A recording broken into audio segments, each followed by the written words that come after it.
nomndeni. Sanibonani kaNongoma. Sanibonani kaNongoma.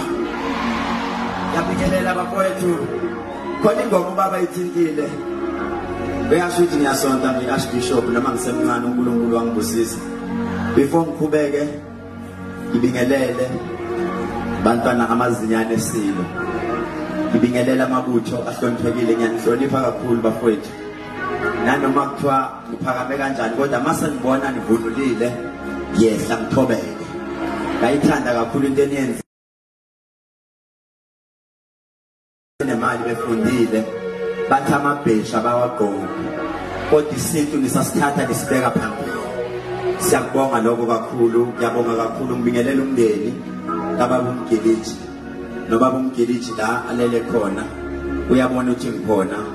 Ngike ngathuka ke mangibona mina umakoti wami esukuma uMgiliji ke bethi noma engifonele ukhuluma nami engashiya athi mnakwethu khulume naye athi ngicela ukukhuluma naye uZulu umntwana Mageba.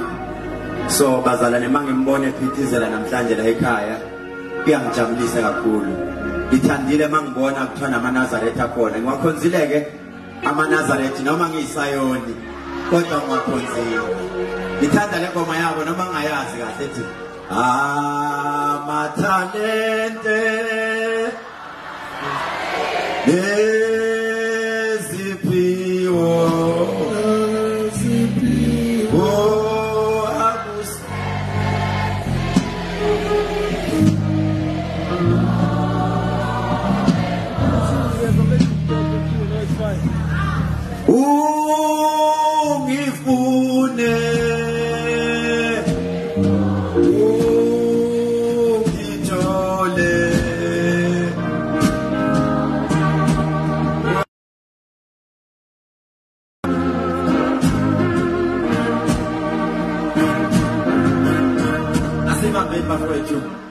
Ibonga bafowethu ngiyaxolisa kakhulu ukuthi ngikhamukele sengihayijeka ngena ukuthi ngithe ngeke kwenzeke ngingabi khona.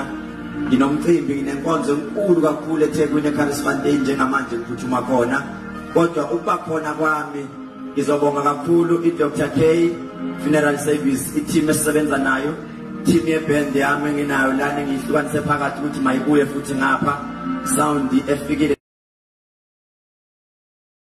Bonke siyababonga iDr K Funeral, sibonga ukuyithanda kwabo, sibonga nomndeni osinika ithuba esithema sithi sicela ukuthi nikhululeke.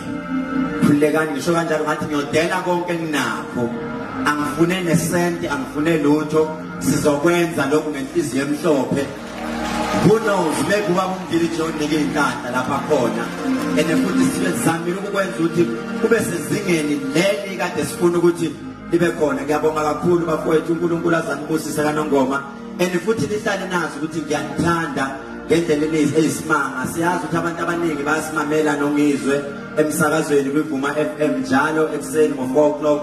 Siyabonga isupport yenu enkulu kangaka. Sibonge kakhulu nomndeni, sithi umndeni duduzekani. Mase kukanjena mndeni, igama eliyi-1 ngiyonishiya nalo ukuthi ningabi sabheka abanye abantu emasayidini. Lithi iBhayibheli ozele ngesisu esifazane imihla yakhe emncane igcwele ukuyaluza. Ningabheki omunye umuntu. Njengamanje ningabisalwa, ningabisabheka omunye umuntu. Vele owakho umsebenzi uqedile.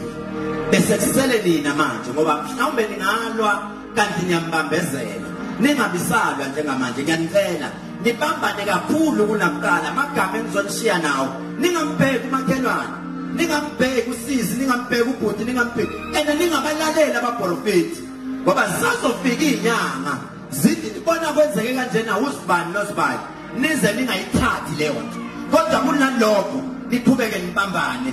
Manibambane nilethele inhlanhla ubaba uyajabula emazulwini lapha khona. Amagama engizowashiya, ngiyanithanda kaNongoma, nisale kahle.